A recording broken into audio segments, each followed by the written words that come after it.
very recently, I caught myself in this horrible conflict with a close friend of mine. He had invited me for this project that he was working on, and I was really excited about that opportunity. So, for almost 2.5 weeks, I spent a lot of time ideating, thinking, reading, planning, designing, and writing. And then I get an email from him one fine day saying that he's afraid I can't be part of the project anymore.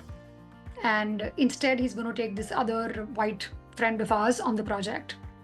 No explanations given, period.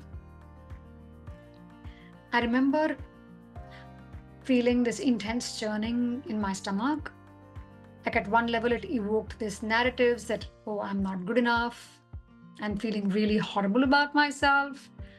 And then I saw myself swinging to making this enemy images about my friend. Like, of course, he can dispose me anytime. He's a white man. He can take my ideas and then just throw me out. He's not answerable to me. He doesn't need to tell me why this is going on. What a selfish beep. Those were my thoughts. And I remember feeling really restless but not uttering a word. After a month, because I had chosen to be like completely silent, not say a word to my friend, I started avoiding going to parties where he would be there.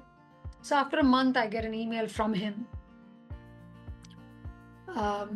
saying how scared he was of even initiating contact with me, and how this last 1 month he hadn't come to me because he was really going through this deep shame, and he was finding himself down the rabbit hole.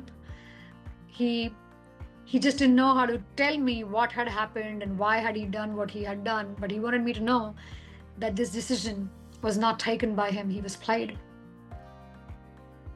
And at the same time, he did not have the courage to come and talk to me because he felt like he had let me down.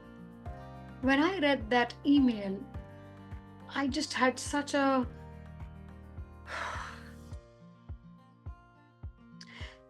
flush of sadness and shame even rumbling in my system. And I said, holy moly, what's wrong with me? Like, certified NVC trainer. I've been teaching this to the world. And yet, how I slipped, I forgot that line between observation and interpretation, between heaven and hell. The observation was, my friend wrote to me and said, Anisha, you can't be a part of this project. I'm sorry, we have to take this other friend. Was his action more painful? Now, when I look back, no. What was really painful was my narratives that I am not good enough. He is this selfish monster. He's this entitled white brat who can just use and throw me. I had zero curiosity for him. And you know what I feel really sad about? I had those judgments. It's human to have judgments, but I was not curious about my own judgments. If I was curious about my judgments, I could tune into my longings, I could tune into my feelings, and I could have found the courage to speak to my friend. But this incident was once again such a bittersweet reminder of the difference between observation and interpretation, and how crossing that line can really bring in so much misery for us and also pain for our loved ones.